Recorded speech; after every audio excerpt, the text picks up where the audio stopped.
Bismillahirrahmanirrahim. Assalamualaikum warahmatullahi wabarakatuh.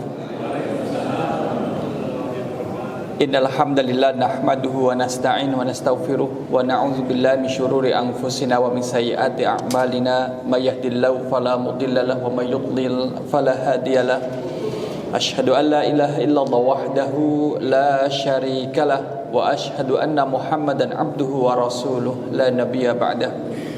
Allahumma salli wa sallim ala nabina wa rasulina Muhammad sallallahu alaihi wasallam wa ala alihi wa ashabihi wa man tabi'ahu bi ihsani ila yaumiddin. Amma ba'du.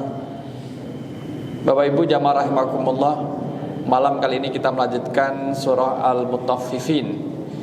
Pada pertemuan yang lalu kita ambil muqaddimahnya dan juga makna dari Al-Mutaffifin itu sendiri yang kita lanjutkan dengan perilaku. Kenapa orang melakukan kecurangan dalam takaran dan juga timbangannya? Memang banyak faktor orang melakukan kecurangan.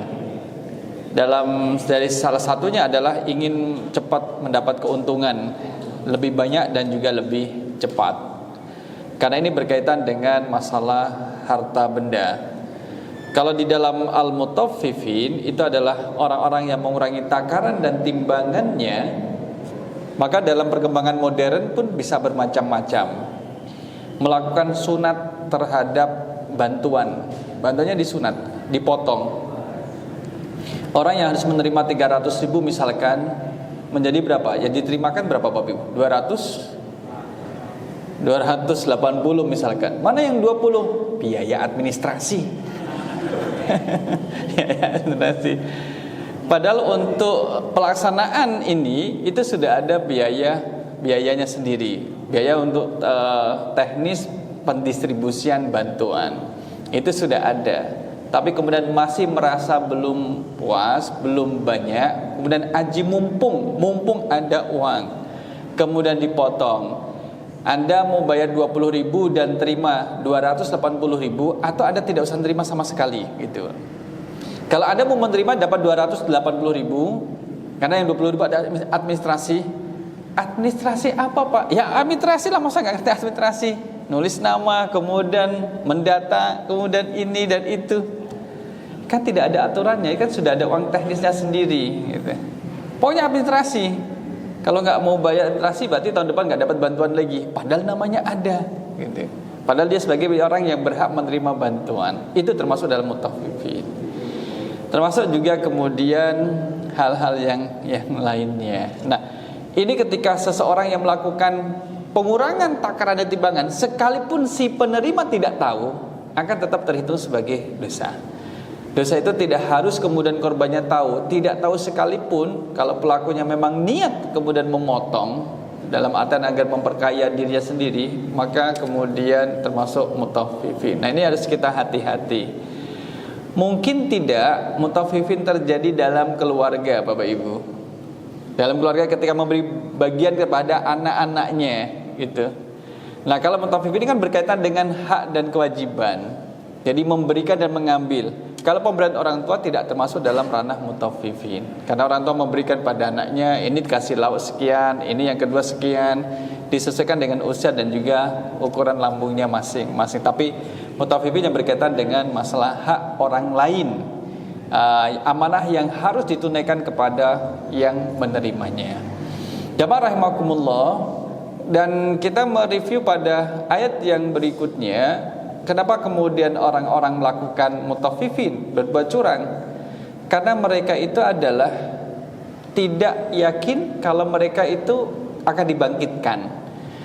Dan bagi orang yang tidak beriman, maka mereka yazunnu di sini diartikan dengan orang yang tidak yakin.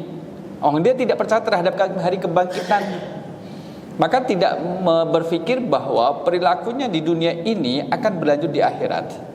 Tetapi kata yazunnu bagi orang muslim, bagi yang muslim, kalau yang muslim kan beriman terhadap hari kebangkitan. Dia sudah beriman terhadap kebangkitan. Maka bagi orang yang muslim itu di sini memberi makna takkid, penguat, bahwa bukan bermakna mengira lagi, tapi orangnya itu sudah tahu bahwa mereka pasti akan dibangkitkan. Karena akan dibangkitkan, maka akan dimintai pertanggungjawaban. Ini nanti kaitannya dengan pembahasan kita pada malam kali ini. Orang yang akan dibangkitkan pada hari akhir, sedangkan dia membawa dosa dari mengambil harta orang lain yang tidak menjadi haknya. Membawa harta orang lain sampai mati yang tidak menjadi haknya. Padahal tidak seberapa. Dia ngambilnya tidak seberapa.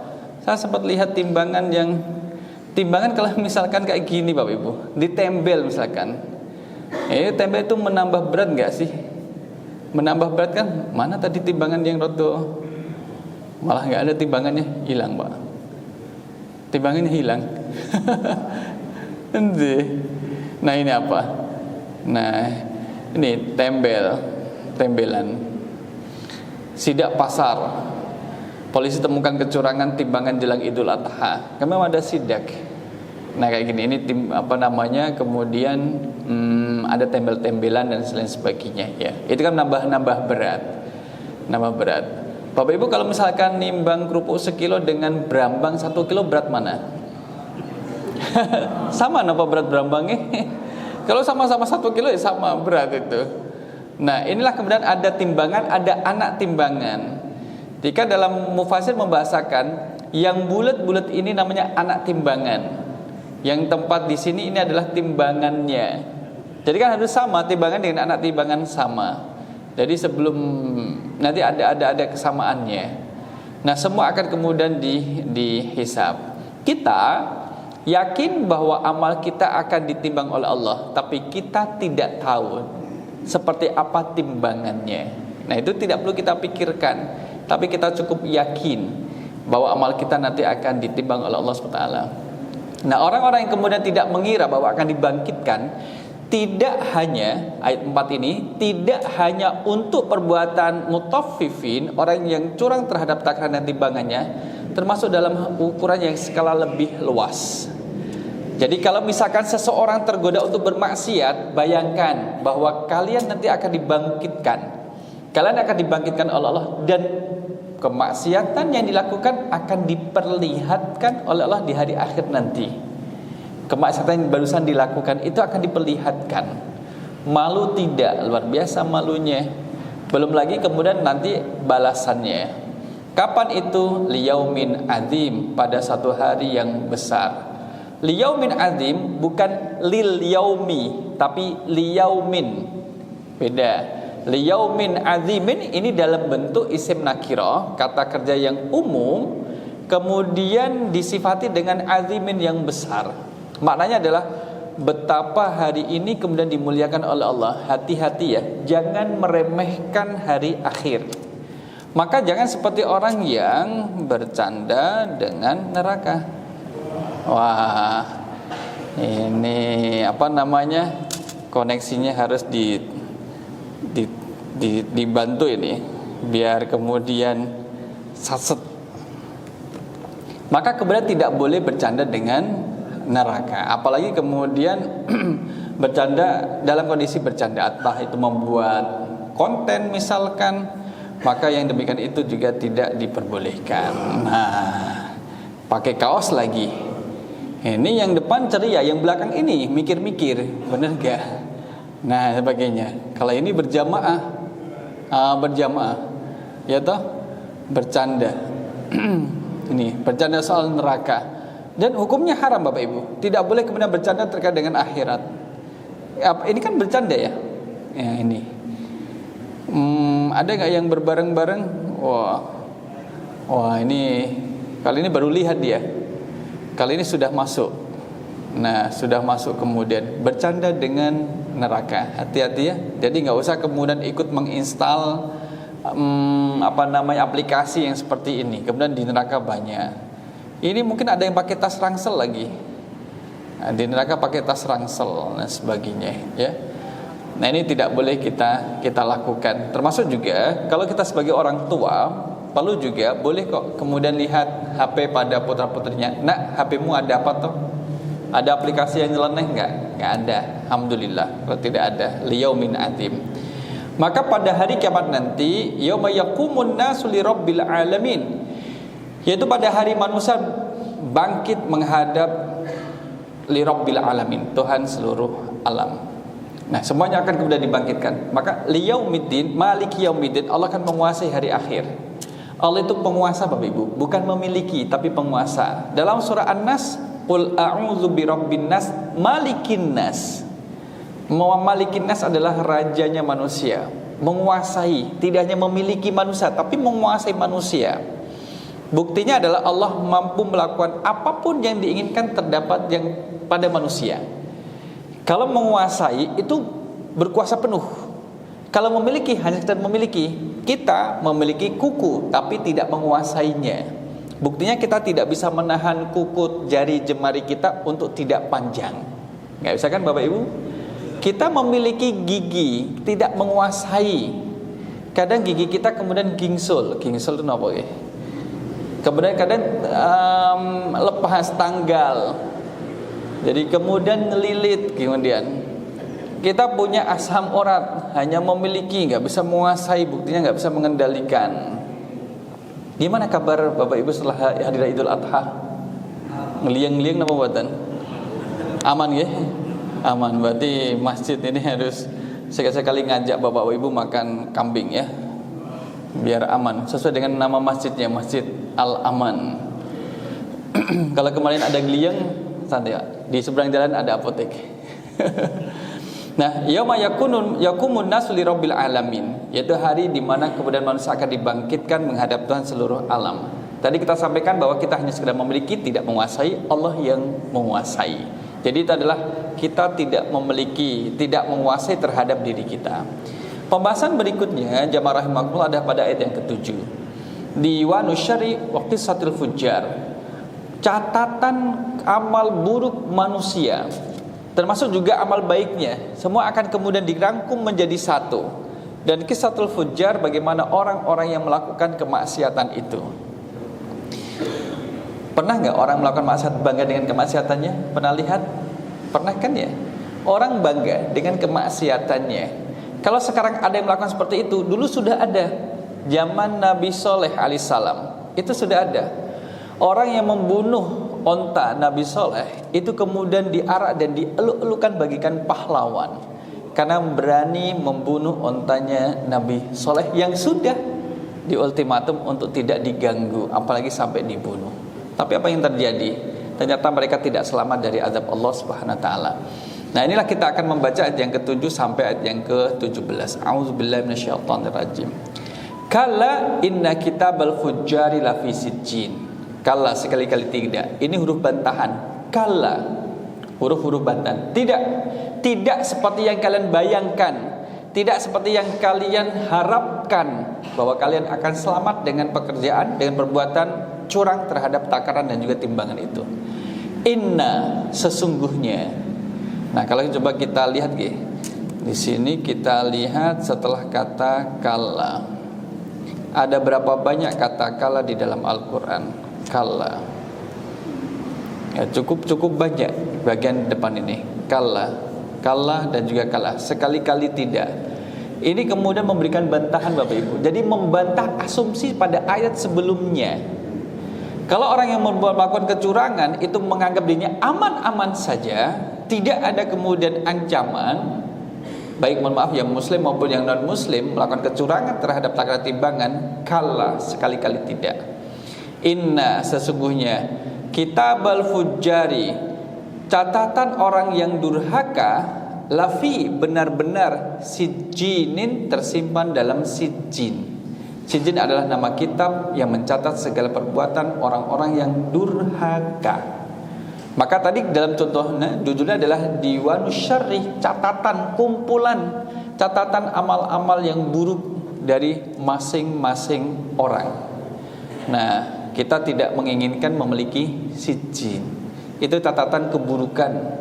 Berarti adalah keburukan yang dilakukan di dunia itu sampai meninggal tidak diampuni oleh Allah. Itu faliyatubillah. Maka di sini kalla inna kitabal fujjari lafi sijjin. Jangan sekali-kali begitu. Sesungguhnya catatan orang yang durhaka benar-benar tersimpan di dalam sijjin. Maka kalau kita lihat sijjin dalam bahasa Arab, bahasa komunikasi, sijjin juga bermakna penjara. Sijjin itu penjara. Jadi orang yang terpenjara, terjaga terjaga, nggak bisa keluar. Sama, catatan keburukan ini juga tersimpan dalam sijin, dalam penjara, tapi penjara buku catatannya. Kita lihat jamaah rahimakumullah ayat yang ke-7. Pada ayat yang ke-7 di sini, irtadau, hati-hati kalian. Karena ayat ini merupakan ancaman, inzajaru amma antum alhi minat tatfifi wal ghafla anil ba's wal hisab. Hati-hati ya kalian yang lalai terhadap hari perhitungan dan juga hari kebangkitan. Kalian yang melalaikan. Artinya ketika melakukan maksiat itu tidak ingat bahwa akan dibangkitkan. Kalau kita mau mengendalikan nafsu dalam diri kita ketika ada godaan untuk bermaksiat, maka bayangkan azab yang disediakan oleh Allah dari kemaksiatan itu yang akan dilakukan. Terpancing untuk marah, lihat, bayangkan kemudian dampak negatif yang akan muncul setelah orang itu marah. Kemudian mau membentak anak, lihat bagaimana kemudian dampak negatif yang terjadi pada anak setelah dibentak sama orang tuanya. Sehingga kalau kita membayangkan itu gak jadi. Termasuk juga dulu kemudian ada yang tergoda untuk maksiat, maka bajunya itu dilepaskan Bapak Ibu. Atas ngapain? Guling-guling di atas padang pasir. Untuk apa? Merasakan rasa panasnya padang pasir. Setelah itu kemudian dia mengatakan, rasakan wahai tubuh dengan panasnya padang pasir ini. Dengan padang pasir saja kemudian kita merasa panas, apalagi kemudian dengan api neraka. Kamu gak tahan kan? Seolah-olah itu dia berkomunikasi dengan dirinya sendiri. Maka jangan maksiat gitu. Jadi mau menghentikan keinginan maksiatnya, kemudian dihempaslah badannya ke pasir yang panas. Hari ini Saudi, Mekah kurang lebih 45 derajat Celcius. Jadi ada tadi saya lihat habis rapat beberapa jamaah haji kemudian, loh kok di musola hotel? Iya, kita tinggalnya agak 7 kilo dari haram. Tapi memang ada banyak bis. Kalau nggak keluar, di luar panas 50 derajat Celcius. Itu daerah Sisa. Oh gitu ya. Terus saya cek di live yang Mekah itu 45 derajat Celcius. Maka orang-orang yang sedang tawaf itu bawa payung. Kelihatan payungnya Bapak Ibu. Panas. Ya, nek panas kalau kita ngukur seperti itu, telur misalkan taruh di padang pasir, tutup dengan pasir dengan ketebalan yang tipis, itu bisa setengah matang. Mau gak jangan coba. Ke sana beli tiket ke Saudi, cari padang pasir, bawa telur, taruh di situ, tunggu. Siang hari nanti setengah matang. Terbukti balik lagi ke Jogja. Betul Ustaz? Gitu. Cuma gitu saja.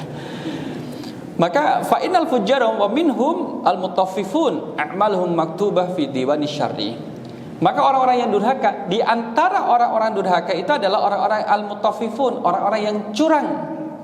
A'maluhum, amal perbuatan orang-orang yang curang ini tertulis di dalam diwani syarri, di dalam buku-buku catatan tentang yang buruk-buruk, dan tertulis sebagai ahlun nar, dan terus sebagai penghuni neraka. Faliyatubillah. Jadi ancamannya neraka Bapak Ibu. Maka sudah kita bahas pada minggu yang lalu. Bagaimana kalau misalkan sekarang tobat? Saat saya tobat, dulu sebenarnya saya mengurangi takaran orang-orang yang beli di tempat saya. Ya tepatnya bagaimana? Ya kembalikan haknya. Wah susah ya, susah bagaimana? Usaha dulu. Bisa nggak kemudian ada jalur pintas untuk tobat gitu kemudian? Kalau istighfar saya harus berapa kali istighfar? Ya bukan gitu, itu haknya orang. Bukan antara kita, bukan antara manusia dengan Allah. Tapi kemudian manusia dengan manusia yang lain. Ada hak orang lain yang terambil, maka harus dikembalikan. Lah gimana cara? Ya Anda usaha. Masa mau tobat kok susah banget sih? Loh bukan susah banget. Anda kemudian ketika mencuri takaran dan timbangan mengambil hak orang lain aja, Anda kemudian merasa senang. Sekarang Anda rasakan allati tattali'u 'alal afidah. Maka dalam soal Humazah ayatnya berbunyi allati tattali'u 'alal afidah. Api neraka itu kemudian naik sampai membakar hati orang yang mengumpat dan mencela. Nah, soal Humazah. Agar apa? Salah satu mufassir menyebutkan agar dia merasakan sakitnya hati dibakar oleh api neraka, sebagaimana dia tahu betapa sakitnya orang yang digibah, diumpat dan dicela ketika di dunia dan tidak membalasnya. Nah itu kemudian balasannya. Sama kemudian kalau bertobat, ya sudah, jika sudah berusaha dari 100 orang pelanggan itu 60 sudah teridentifikasi dan sudah diberikan haknya, kemudian minta maaf kepada yang bersangkutan.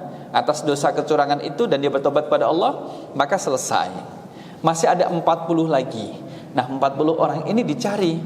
Sudah berikhtiar, ternyata sudah tidak dapat. Allah Maha mengetahui ini si fulan ini dia betul-betul tobat dan mengembalikan hak orang lain yang telah dia ambil, tapi dia tidak berhasil. Maka usahanya bagaimana? Usahanya adalah dihitung, diakumulasikan, disedekahkan dengan niat untuk pahalanya orang yang pernah diambil timbangannya oleh dirinya tadi. Ya Allah, saya sedekah ini untuk orang-orang yang haknya pernah saya ambil dan saya tidak tahu kemana harus mengembalikannya. Maka terimalah dan sebagai pahala bagi orang-orang yang terambil haknya oleh saya. Nah, ini jamaah rahimakumullah, mari diingat dulu ketika SMA misalkan, kalau ngambil gorengan 2 bilangnya berapa Bapak Ibu? Ngambil 5 bilangnya ini sekol, gorengan kalih sekol. Nah, itu pripun?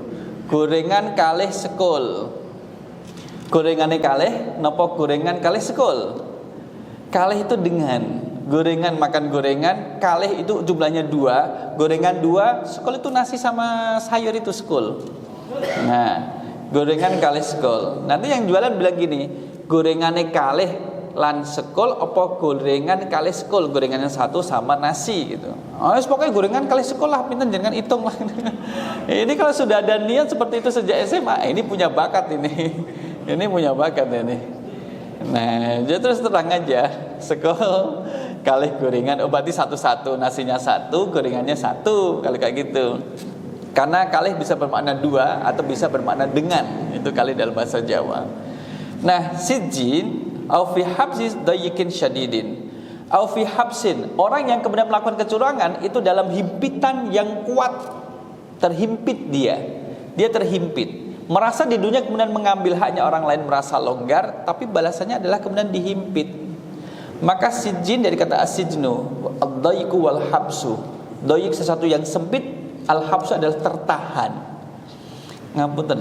Oh, Bapak Ibu pernah merasakan ketindih ketika tidur? Gitu. Tapi jarang ya yang orang pengajian di masjid, pengajian tidur kemudian merasa ketindih gitu, jarang ya.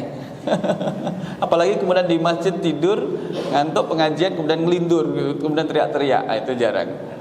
Nah, ibarat orang yang disedekap dari belakang. Bagaimana kemudian kisah Nabi Muhammad SAW menerima surah Al-Alaq 1 sampai 5. Kemudian disedekap oleh malaikat Jibril dari belakang. Ya sama seperti kalau kita dengan teman kemudian dipegang dari belakang untuk bernafas, kemudian dipegang keras erat, itu susah atau tidak? Susah kan, untuk nafas itu susah. Untuk mengembangkan paru-paru itu kemudian susah Bapak Ibu. Nah, orang yang kemudian melakukan tatfif, curang terhadap takaran dan timbangan, ini juga akan merasakan hal demikian itu. Ya. Orang kemudian dengan hartanya yang pas-pasan beli beras dengan harapan bisa dapat 1 kilo maksimal, ternyata dikurangi, padahal beras ini kemudian sangat diperlukan. Nah, inilah kejamnya itu. Maka kemudian jamaah rahmakumullah, wa ma adraka ma sijjin, tahukah engkau apa itu sijjin? Kalau kita lihat sesuatu yang kemudian dimulai dengan wa ma adraka di dalam Al-Qur'an, wa ma adraka, seperti inikah? Ada 12 wa ma adraka ma yaumul fasli, wa ma adraka ma yaumuddin, wa ma adraka ma sijjin, wa ma adraka ma illiyun, wa ma adraka ma tariq, wa ma adraka mal aqabah, wa ma adraka ma lailatul qadr, wa ma adraka mal qari'ah, wa ma adraka ma hiya, wa ma adraka mal hutumah. Kalau dimulai dengan wa ma adraka, dan tahukah kamu, ini tahukah engkau, maknanya adalah kita tidak tahu secara detil tentang hal itu yang ditanyakan. Jadi Allah menanyakan sesuatu yang kita sendiri dikasih informasi yang terbatas. Kita terbatas, sebatas informasi yang Allah berikan, tapi tidak detil. Wa ma adraka ma sijjin, tahukah kamu apa itu sijjin? Kitabum marqum adalah kitab yang berisi catatan amal. Ini sama seperti kalau kita lihat wa ma adraka mal hutamah, tahukah kamu apa itu neraka hutamah? Narullahil muqaddah allati tattalu 'alal afidah innaha 'alaihim muqsadah fi 'amadin mumadad. Itu tingginya seberapa gitu ya, misalkan Mal hutomah, hutomah itu neraka hutomah yang artinya adalah menghancurkan. Setiap yang dimasukkan ke dalam neraka hutomah itu menghancurkan. Seperti apa? Berapa panasnya? Berapa derajat Celcius panasnya? Berapa lebarnya? Bagaimana dindingnya? Kita tidak tahu dengan detail. Allah mensifatkan tentang yang disebutkan dengan wama adroka, dalam hal ini adalah hutomah, dengan informasi yang luarannya saja. Apa itu sijin? Kitabum marqum, adalah kitab berisi catatan amal. Maka di sini disebutkan bahwa wa ma a'lamuka anta wa laqamuka wa ma huwa sijin. Nah, apa yang kemudian sijin? Sijin adalah kitab alladzi rasadat fihi asma'uhum. Jadi catatan amal yang di dalamnya ada nama-nama mereka. Ini si fulan melakukan kecurangan pada tanggal, hari, waktu seperti ini kecurangan, dan ini menjadi korbannya. Kemudian dia melakukan lagi pada tanggal waktunya, dia melakukan lagi dan terus menerus, dan tidak kemudian ada catatan pertobatan. Maka di sini adalah bahwa kitabun masturun bayyinul kitabah. Jadi catatan dalam buku ini sangat jelas dan rinci dan tidak bisa dibantah. Pelakunya nggak bisa bantah. Tidak seperti kemudian di pengadilan di dunia ada tuduhan kemudian terus membantah, menghadirkan bukti-bukti.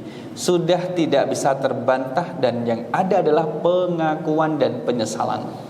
Maka jamaah rahimakumullah, sekalipun sekarang ini kita yang kemudian bukan berprofesi sebagai pedagang misalkan, tapi tetap harus mengetahui ilmu-ilmu yang berkaitan dengan al-mutaffifin ini, sehingga di saat kita ada kesempatan untuk berdagang, kita ingat surah al-mutaffifin.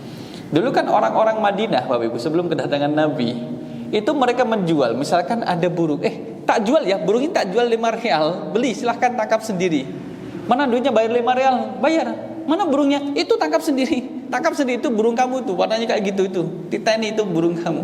Dulu orangnya berbuat gurur, jadi curang dalam jual beli sebelum kedatangan Islam ke Madinah. Ya 11-12 lah dengan Makkah. Tapi kemudian tidak separah dengan Makkah. Kalau Makkah lebih pada keyakinannya, akidahnya, Madinah dalam hal muamalahnya. Sekalipun keakidah menyimpang juga ada. Bahwa kitabun jami'u li amali syar'i as-sadir minasyayatin wal kufra wal fasaqah. Termasuk juga perilaku yang buruk yang dilakukan dari manusia, kemudian setan-setan, orang-orang yang kufur dan orang-orang yang fasik. Nah, ini kemudian jamaah rahimakumullah, tidak ada yang kemudian tadi ingkar terhadap catatan dalam kitab ini, dan kemudian tidak ada yang salah dalam pencatatannya. Enggak ada yang salah. Jadi salah typo itu enggak ada. Kemudian salah ukurannya itu tidak ada. Maka tugas malaikat raqib atid mencatat. Orang ini maksiat, ditulis maksiat. Orang ini tobat dari maksiatnya, ditulis tobat, gitu. Jadi catatan yang dulu ya ada, masih ada. Tapi kalau sudah tobat bagaimana, Ustaz? Orang ini berbuat curang, kemudian terus dia tobatnya diterima oleh Allah. Ya kan tertulis tobatnya diterima oleh Allah. Apakah akan dituntut dengan kecurangan sebelumnya? Tidak, karena sudah bertobat. Tapi Allah perlihatkan dulu pernah melakukan kemaksiatan. Nah, jamaah rahimakumullah, sejak kita balik, masih ingat Bapak Ibu kapan balik? Masih ingat nggih? Nggih, masih ingat. Sangat kita sudah ingat. Sampai sekarang ini kemudian, jadi perlu kita evaluasi muhasabah. Hasibu anfusakum qabla an tuhasabu. Sambil mengingat-ingat ketika istirahat, pernah enggak saya itu mencuri misalkan ya? Ada yang tidak pernah mencuri Bapak Ibu? Berarti belum bahagia masa kecilnya. Dulu saya masih ingat ketika masih madrasah diniyah, belum balik.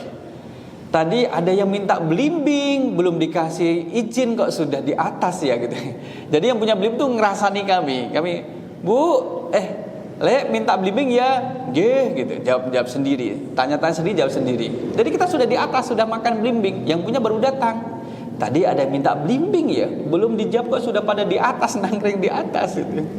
Hanya kita juga minta maaf yang seperti itu. Nah itu kemudian kita koreksi, kita pembersihan terhadap amalan kita masing-masing. Ada tidak? Ada, alhamdulillah. Berarti Allah ingatkan, Allah beri kesempatan kita untuk bertobat. Tidak ada, alhamdulillah.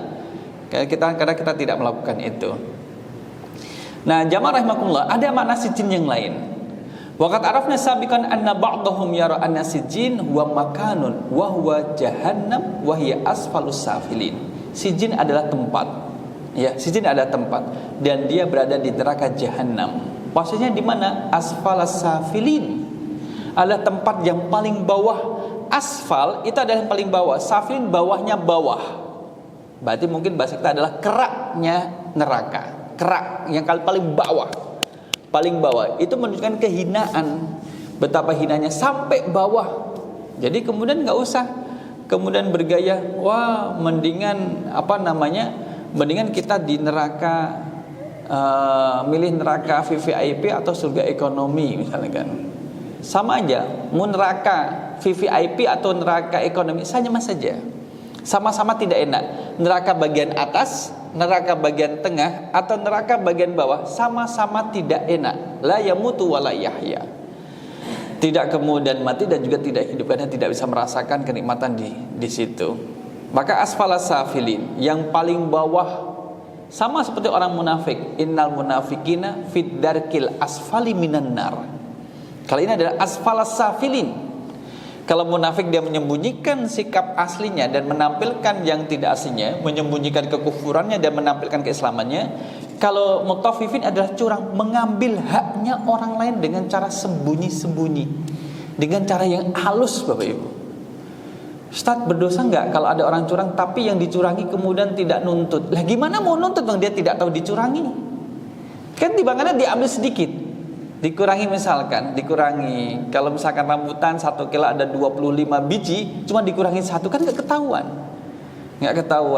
Apakah berdosa pelakunya? Ya tetap berdosa. Tapi kan yang korbannya tidak marah, nggak harus nunggu marah. Ini mengambil hak orang nggak marah karena dia tidak tahu.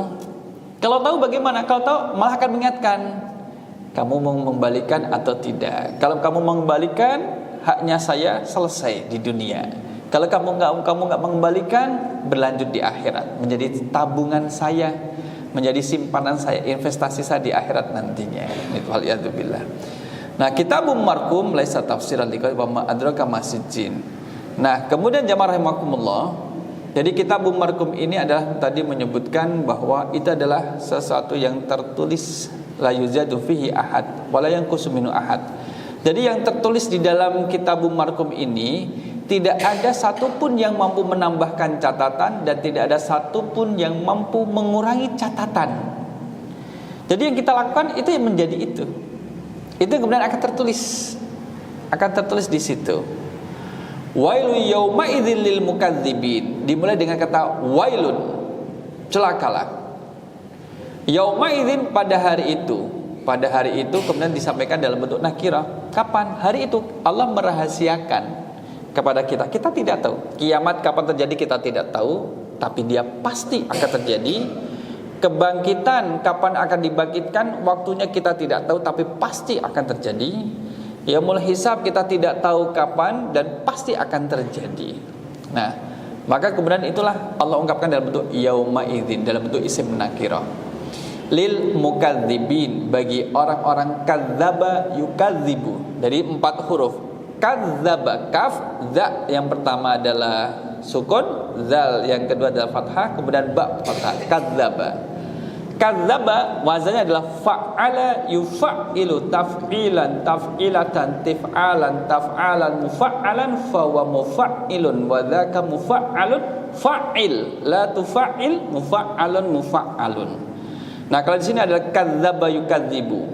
Isim fa'ilnya adalah mukadzibun, mukadzibani, mukadzibuna, rafa. Kalau nasab mukadziban, mukadzibaini, mukadzibina. Jar mukadzibin, mukadzibaini, mukadzibina. Dan ini adalah bentuk ketiga, mukadzibina, karena ada huruf jar.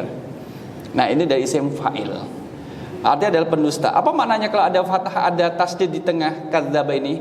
Berarti dia berdustanya tidak hanya sekali, 2 kali, tapi berkali-kali. Qata'a itu memotong, Bapak Ibu. Tapi kalau qatta'a memotong-motong. Dan dengan tambah tasdid di huruf yang tengah, qa, ta dan ain, qata'a memotong, sekali motong. Tapi kalau berkali-kali huruf tengahnya ditasdid, qatta'a yuqatti'u, itu adalah memotong-motong. Mukadzibin artinya adalah orang yang sering berdusta, sehingga disebut dengan pendusta. Lapendos, lelaki penuh dosa, lapendos. Nah, dilanjutkan di sini, wailu yauma idzil lil mukadzibin. Siapakah mereka? Alladzina yukadzibuna biyaumiddin. Adalah orang yang mendustakan hari pembalasan. Orang yang kemudian disebut pendusta adalah orang-orang yang mendustakan hari pembalasan. Gak yakin dan tidak percaya dengan hari pembalasan. Nah, jamaah rahimakumullah, dia tidak yakin, boleh karena kemudian kekayaannya di atas rata-rata, atau kemudian dia tidak ada harapan untuk kemudian keluar dari ujian kemiskinannya. Boleh jadi karena mereka tidak beriman terhadap hari pembalasan dan tidak beriman terhadap hari pembalasan. Maka disampaikan ai azabun syadidun yaumal qiyamah. Jadi azab yang pedih. Maka azab yang pedih yaumal qiyamah, pada hari kiamat. Liman kadzaba bil ba'tsi wal jaza. Orang yang mendustakan kebangkitan dan pembalasan. Wa bima jaa bihir rusuluh, dan apa-apa yang datang bersama dengan para utusan. Jadi mendustakan Al-Qur'an, mendustakan ajaran yang disampaikan oleh Nabi Muhammad sallallahu alaihi wasallam, itu termasuk pendusta. Termasuk tidak percaya dengan hari kebangkitan. Enggak ada hari kebangkitan. Orang kalau sudah mati, ya sudah, selesai. Jadi menjadi tanah, hancur lebur, sudah. Itu orang kalau tidak percaya terhadap hari kebangkitan. Orang tidak percaya dengan hari pembalasan. Enggak ada pembalasan. Orang kalau sudah mati, sudah selesai, enggak ada hari balasan. Ini karena tidak beriman. Seyogianya kita adalah menjadi orang yang, karena kita beriman terhadap hari akhir, itu malah kemudian tidak melakukan kecurangan terhadap takaran dan juga timbangan. Nek bisa malah ngangetin. Nah, mengangetin itulah kemudian menyelamatkan usaha kita. Jadi bisnis itu tidak hanya untung dan rugi, tapi bisnis itu adalah surga dan neraka. Itu bisa menjadi surga nerakanya pelakunya. Bisnis tidak hanya untung rugi. Yang penting kalau saya tidak untung, terus ngapain saya berbisnis, saya berjualan seperti ini? Ya, boleh untung tapi kemudian sewajarnya, tanpa harus mengambil hak orang lain. Ya, harus macam-macam. Termasuk gini Bapak Ibu, mengurangi takaran dan timbangan, merubah tanggal kadaluarsa, memperpanjang, itu termasuk di dalamnya kecurangan itu. Barang ini kemudian kadaluarsanya adalah bulan Juni, tanggalnya tanggal 14 besok, wah susah ini. Gimana? Dibuat bulan Agustus. Semula angka 6 kemudian berubah menjadi angka 8. Wah, berarti sudah makan barang kadaluarsa 2 bulan Bapak Ibu. Ketika kemudian terjadi peternaknya tidak sehat, kemudian komplain, habis makan ini kok tidak sehat. Oh, mungkin kamu nggak baca bismillah kali. Oh, dengan entengnya ngomong kayak gitu. Mungkin kamu makannya tidak baca bismillah kali, makanya kamu sakit. Padahal dia tahu, karena sudah kadaluarsa. Nah, itulah termasuk juga usaha kecurangan-kecurangan dengan perkembangan teknologi bisa kemudian menjadi apik dan juga tidak ketara dengan bagus ya. Sama gabah kering itu berapa tahu Bapak Ibu harga gabah kering? Lebih mahal gabah kering apa gabah basah? Kering itu harga gabah kering. Kok jadi Arab? Harga gabah kering. Oh, hari ini. Ada update-nya nih. 6.500. Katakanlah nggih, harga kering 6.500. Jadi sudah disak-sak gitu. Di bawahnya kering, tengahnya kasih gabah basah. Kan lebih berat gabah basah. Atasnya dikasih gabah kering. Jadi caranya bagaimana? Karena nanti pengecekan, ngapunten, kalau misalkan ini adalah karung, kadang pengecekannya dari bawah, ditusuk pakai alat kayak pensil itu untuk mengambil gabahnya. Oh, kering. Nusuk yang atas, oh kering. Tengahnya ditusuk, oh kering. Kenapa? Karena yang dekat dengan saknya dikasih kering, kemudian yang tengah-tengah dikasih dengan gabah yang basah. Punya alatnya, memang nekat banget dan niat banget. Dia memang niat banget. Yang kalau kita lihat kemarin adalah yang karet isinya batu. Ya kan? Kok karet isinya batu gimana ya? Pohon karet atau air karet ya. Kemudian dalamnya itu batu. Jadi kalau misalkan dalamnya batu, biar apa? untuk menambah berat. Jadi taruh di dalamnya, ngapunten misalkan kayak gini. Ini kan kemudian dibuka-buka tuh. Masa karetnya hitam kayak gini, karet hitam. Orang kalau mau beli kan air karetnya kotor. Kemarin waktu mudik itu juga gitu. Kita lihat pohon karet tapi kasih caping biar kemudian air hujan tidak bercampur dengan air karet. Ini kayak gini, batok-batokan. Ini pabrik gak suka getah karet ini. Kayak gini penampilannya kayak gini. Kemudian masih ada yang lebar. Nah, ini kan, itu termasuk juga hal yang tidak baik, berbuat curang. Galon, Pak. Ini digergaji dalamnya galon, isinya air. Ini isinya galon, niat banget toh. Nah, niat banget kayak gitu. Dikira tidak diperiksa, gitu. Nah itu rugi banyak. Beri getah karet jumbo saat dibedah ternyata isinya galon. Kasihan. Ya memang harus hati-hati kalau dalam bentuk yang besar-besar. Maunya sih dalam bentuk yang batok-batok itu, tapi kan sudah dijadikan satu, ya kan? Kayak isinya tanah. Dalam isinya tanah ini. Ini isinya tanah. Kasihan gitu kan, kasihan. Maka dia menjadi orang yang terzalimi. Kalau terzalimi kan doanya mustajab. Kalau mustajab kembali kepada pelakunya, kepada orang yang menjualnya, itulah. Maka disebut fahaulail mukadzibun humul ladzina la yusaddiquna biwuqil jaza. Memang dari awal dia tidak yakin terhadap hari pembalasan. Kita sebagai orang yang datang ke pengajian, mendengarkan pengajian, maka yang kita dapatkan menjadi ilmu untuk meredam, tidak memberanikan diri melanggar batas-batas hukum Allah. Gak apa-apa, dilanggar baik. Loh, kamu kok berani? Kamu gak takut dengan balasan Allah? Saya tahu bagaimana cara bertobatnya, karena saya udah ikut pengajian, diajari bagaimana cara tobatnya. Ya bukan kayak gitu. Orang ini kemudian tidak yakin terhadap keberadaan hari balasan, dan kemudian tidak menjauhkan dari perbuatan kecurangan itu sendiri. Nah ini kemudian disampaikan wahada wa'id lidzamil lil bayan. Maka wailu yauma idzil lil mukadzibin ini adalah kemudian ancaman untuk mencela. Jadi ancaman sekaligus mencela pada pelakunya yang tidak berhenti dari kedustaan. Dia tidak berhenti. Nah, li'anna kulla mukadzib fal wa'id yatanawalu. Setiap orang yang dusta akan mendapat ancaman dari Allah SWT. Kalau sampai kemudian meninggal dan tidak bertobat, maka jatuhlah ancaman pada dirinya. Atau kemudian di sini disampaikan lebih jelas. Sawaun kana mukadziban bil ba'tsi, apakah dia hanya mendustakan hari kebangkitan atau kemudian ayat-ayat Allah yang lainnya. Hanya satu ayat dalam Al-Quran didustakan, itu sama seperti mendustakan Al-Quran secara keseluruhan. Nah sampai di sini Bapak Ibu jamaah rahimakumullah, berkaitan dengan perilaku orang-orang yang melakukan kecurangan dalam jual belinya. InsyaAllah akan kita lanjutkan pada pertemuan yang akan datang insyaallah. Inilah terkait dengan hubungan sosial kita. Kita dengarkan adzan terlebih dahulu.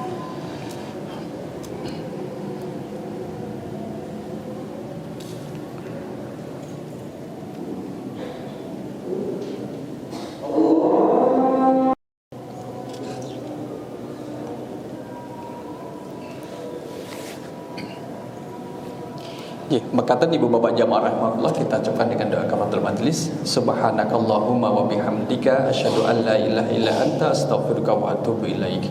Aku qouli hadza astaghfirullah li wa lakum. Assalamualaikum warahmatullahi wabarakatuh.